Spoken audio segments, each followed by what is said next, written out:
చెప్తున్నటువంటి మాట.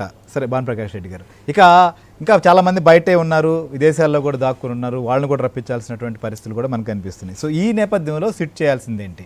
సిట్ వాళ్ళందరినీ కూడా రప్పించేదానికి ఇప్పుడు వరకు తీసుకుంటున్నటువంటి చర్యలు ఏంటి? ఆల్రెడీ సదర్ కోర్టులో, ఏసీబీ కోర్టులో ఎవరైతే ఎస్కాండ్ అయ్యి ఉండి విదేశాల్లో ఉన్నారో వాళ్ళందరికీ కూడా అరెస్ట్ వారెంట్ ఇవ్వమని చెప్పేసి కోరడం జరిగింది. అది 29వ తారీఖు విచారణ నిమిత్తం వేశారు. అరెస్ట్ వారెంట్ ఇష్యూ చేసిన తర్వాత కేంద్ర ప్రభుత్వ సంబంధిత డిపార్ట్మెంట్ ఉపయోగించుకొని దానికి సంబంధించి రెడ్ కార్నర్ నోటీస్ ఇచ్చేసి రెడ్ కార్నర్స్ ద్వారా మనం తీసుకొచ్చేటటువంటి అవకాశం అయితే ఉంది. ఏదైనా సరే వాళ్ళు మాత్రం తీసుకొచ్చేది గ్యారంటీ. ఆ దిశలో ఏసీబీ కోర్టులో కూడా పిటిషన్ వేయడం జరిగింది. రెండో విషయం ఇప్పుడు దాకా చెప్తున్నారు, జగన్మోహన్ రెడ్డి గారు ఎందుకు ముఖ్య పాత్ర వహించారు దీంట్లో అని చెప్పడానికి ఒకటే ఉదాహరణ.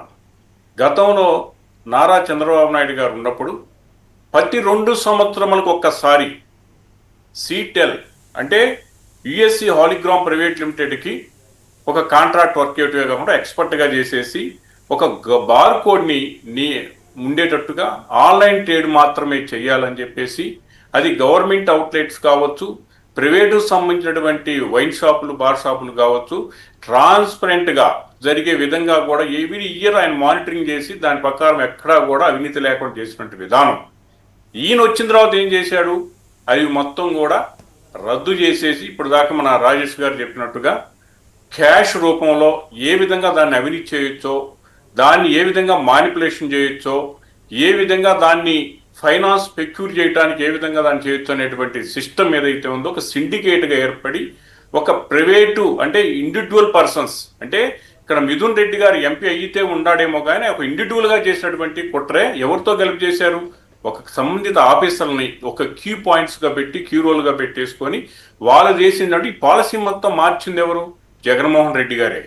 ఎక్కడా కూడా మిడ్స్ ఆఫ్ బుక్స్కు లేవు, తర్వాత నోట్ ఫైల్ లేవు, బెవరేజ్ కార్పొరేషన్ నుంచి రికమెండేషన్ లేదు, బెవరేజ్ సంబంధిత మినిస్టర్ నుంచి ఎక్కడా కూడా రికమెండేషన్ లేవు. ఓన్లీ బెవరేజ్ కార్పొరేషన్ చైర్మన్ అడగటం, జగన్మోహన్ రెడ్డి గారు పాలసీ మార్చడం. మీన్ వైల్ ఏది కూడా బిజినెస్ రూల్స్ పాటించడం కానీ ఏది చట్టవిరుద్ధమా చేతి కానీ కూడా లేదు. రెండోది ల్యాబ్ రిపోర్ట్స్ గతంలో డాక్టర్ లోకేష్ గారిని యుఎస్లో ఉండే అతను కూడా మరి హైదరాబాద్ ల్యాబ్ నుంచి తెచ్చుకోవడం, తర్వాత రఘురామకృష్ణరాజు గారు కూడా ఒక రిపోర్ట్ బయట పెట్టారు అప్పట్లో ప్రజలకు సంబంధించినటువంటి ఆ రెండు కూడా ఒక నెల తేడాతోటి ఆ 2 రిపోర్ట్లు కూడా వచ్చేసి నాసిరకం అవుతుంది. దీనికి వచ్చేటువంటి డిసీజ్ ఏదైతే ఉండే అనేది కూడా ఒక అంశం. అట్లాగే 3వ అంశం అసలు అన్నిటికన్నా కూడా ఈ డబ్బునంతా వేరే విధంగా దేశాలు పంపించారు, ఎవరే రకం అది కాదు. అంటే ఎలక్షన్లో ఖర్చు పెట్టారా లేదా? 2024 ఎలక్షన్లో వైసీపీ పార్టీ తరఫున మరి ఎవరు అధ్యక్షుడు, ఎవరు ముఖ్యమంత్రి అభ్యర్థికి ప్రకటించుకోబడ్డారు? మరి ఆయన కోసమే కదా ఇదంతా ఖర్చు పెట్టింది. కాబట్టి ఈ వచ్చినటువంటి అమౌంట్ని 2024 ఎలక్షన్లో ఖర్చు పెట్టారంటే గత ముఖ్యమంత్రి గారి పాత్ర లేదా, వైసీపీ లీడర్ గారి పాత్ర లేదా? 2 ఇప్పుడు 3వ విషయం ఏంటి, సోదాలు చేస్తున్నారు. ఎక్కడ చేస్తున్నారు? భారతీయ సిమెంట్ సంబంధించినటువంటి ఎవరైతే గోవిందప్ప ఉన్నాడో ఆయనకు అనుసరించి తర్వాత ఆఫీసులో చేస్తున్నప్పుడు మరి భారతి గారు ఎవరు? గత ముఖ్యమంత్రి గారి భార్య గారే కదా. మరి ఎవరు చేశారనేది క్లియర్గా కనిపిస్తుంది. సామాన్య మానవుడిని కూడా చెప్పేటువంటి పరిస్థితి అయితే మనకి క్లియర్గా కనిపిస్తుంది.